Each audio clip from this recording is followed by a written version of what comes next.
Apaap Guay Phuc Pukhou tiếng cao thà ngày khát mu là chân khâu ai đi ai lại ngắm mà ghé ra buông hú khâu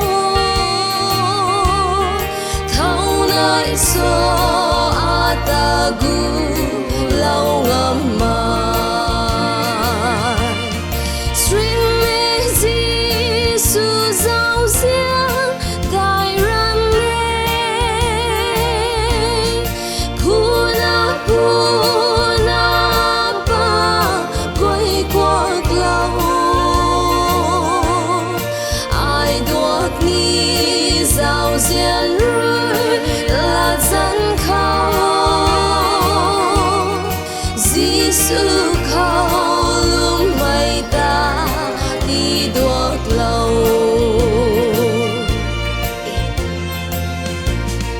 Bạp giang Giê-xu ta cross khâu su loài in tuần mạc mây an yêu giang khang rơi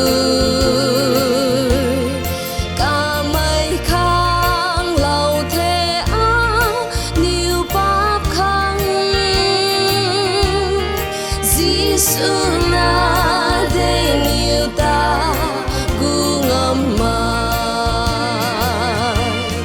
stream mê Giê-xu giao xiang đại ran lê puna ba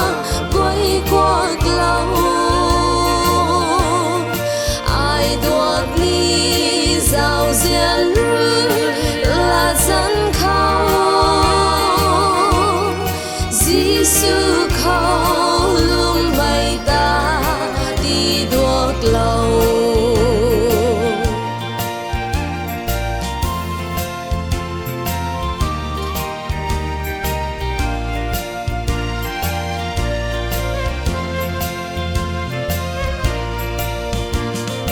in phuan mai guang bấm ba đúng na in thiam mai đại mây ca quay na ta tươi bùi lê ta rồi răng ca quay ta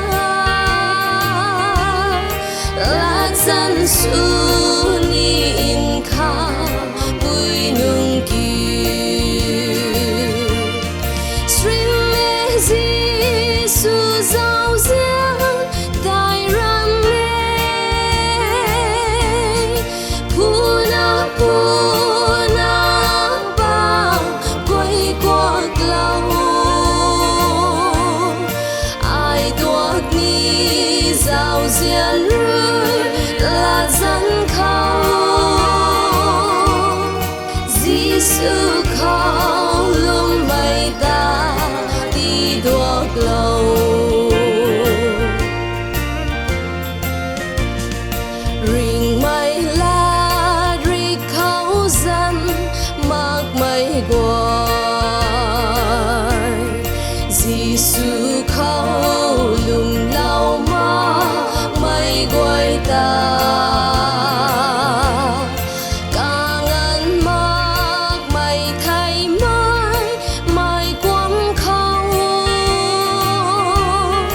tiếng sáng giang riêng ra khang pu ni stream mê Giê-xu giao xiang đại ran lê puna ba quay qua lâu ai đuốc ni giao diện là dân khâu Giê-xu khâu